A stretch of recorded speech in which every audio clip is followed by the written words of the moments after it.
తెలంగాణ బిడ్డ, భూ సంస్కరణల్ని తీసుకొచ్చిన తెలంగాణ బిడ్డ, ముఖ్యమంత్రిగా ఉండి భూమి అందరికీ చెందాలి, కొద్దిమంది చేతుల్లో ఉండిపోయిందని చెప్పి భూ సంస్కరణలు పెట్టి ముఖ్యమంత్రి స్థానాన్ని పోగొట్టుకునే వ్యక్తి పివి నరసింహారావు గారు.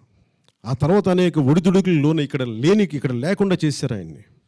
మళ్ళీ ఎక్కడో ఢిల్లీకి వెళ్ళి ఢిల్లీలో కూడా ఆయనకి రాజధానిలో కూడా ఆయన్ని ఎదగనివ్వని పరిస్థితుల్లో, ఒక తెలుగువాడు తెలంగాణ బిడ్డ అయ్యండి ఎదగనివ్వని పరిస్థితులు.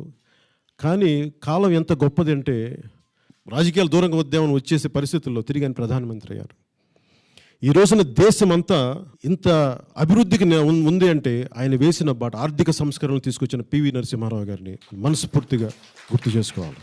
అలాంటి మహానుభావుణ్ణి చితి ఖాళీ కాలకుండా వదిలేసి అగౌరవపరిచిన విధానం చాలా బాధ పెట్టి నన్ను ఆయన చనిపోయిన తర్వాత. ఇది మన నాయకులకి ఇచ్చే గౌరవం. ఇలాంటి ఈ తరం అర్థం చేసుకున్న తప్పులు జరగకుండా, జరిగిన తప్పులకి ఎవరు చేసినప్పటికీ మనం వాటికి సరిదిద్ది ఆ నాయకులకి తగిన సముచిత స్థానం, గౌరవం ఇవ్వాలి అనేది మనస్ఫూర్తిగా కోరుకుంటున్నాం.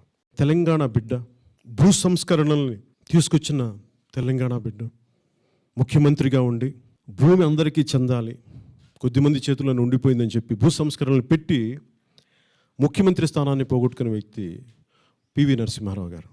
ఆ తర్వాత